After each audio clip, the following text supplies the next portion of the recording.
We run the absolute fastest offshore fishing boats. The trend is toward higher speed on all boats, but those speeds require special knowledge to be safe and proficient. Here's Reggie Fountain. Every speed has a different trim. Every water condition has a different trim. So if we'll go with the basic principle that when you're first starting off, water is soft, much like hot melted butter. And the faster you go over the water, the more dense it becomes, sort of like going to cool butter to finally frozen butter, where the water becomes almost like concrete and lifts the boat right up out of the water on top, and that's what you call on plane.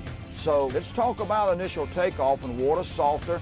We've got all the fuel in the boat. We've got the 3 motors on the back of the boat. We need additional lift on the stern of the boat to lift that boat up and lay it over on plane without losing your range of visibility in front of yourself by having the bow go way up. So how do we do that? We'll push our tabs down so that the big flaps in the back of the boat are full down. The water's going to come off the boat at the stern and hit those flaps and push them up. It's going to lift them. That lifts the stern and throws the bow over, helps you get on plane quicker when the water's soft. Additionally, from having the motors trimmed out, maybe 5 notches on your trim indicator here, you want them full under so that they're pushing towards the surface and lifting the stern up again and pushing the bow down again to get more lift when the water's soft. All right, what we're going to do now is we're going to give an illustration with the correct trim, as we've talked about earlier, is how quick the boat will lay over on plane. And here it'll be about 3 seconds. We'll count it as we go. Let's watch the horizon as we take off. 1,001, 1,002, 1,003, 3 seconds and you're on plane. Let's see how we're doing with the incorrect trim. The tabs are full up, which is really improper for initial takeoff because it doesn't get any additional stern lift.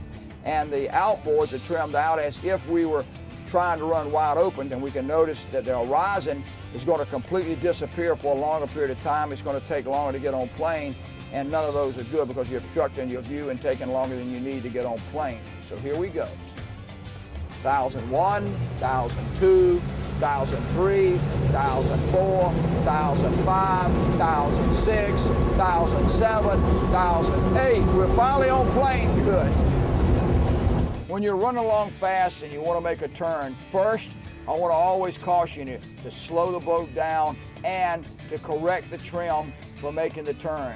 How do you correct the trim? Well, if you're running wide open, you've probably got your tabs up and your motor's trimmed full out to maybe about 5, as we've seen on these Mercury trim indicators. I'd probably want to go from 5 down to about 1 on the trim indicators as I'm slowing down, and I want to bring my tabs from up at 2 or 3 down to about 3 or 4 to bring the boat back in the water. So I've got more to track with.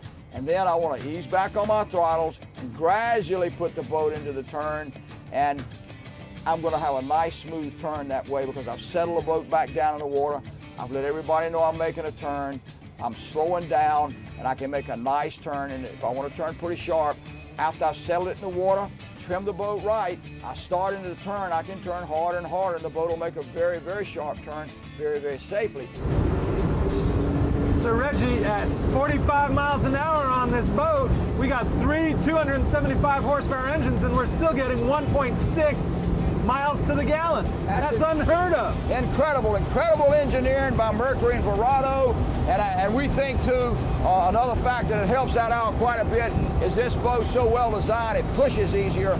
Because to go fast, you have to push easy. When you push easy, it takes less fuel. So you got a tremendously efficient and a powerful outboard engine on a boat that pushes very easy. You're going to get great gas mileage and increase your range, get there faster, and do it on less money and less gas. What a way to go. I'm honored that Reggie has enough faith in my boating skills to let me drive whatever he has at the factory when I visit. Fountain holds the world speed record for a V-bottom boat, and this is the boat that did it. It hit 177 miles per hour. When Reggie suggested I drive it, he didn't ask twice. No, he wouldn't let me tie the record, but damn, I was fast anyway. Reggie, thanks for everything.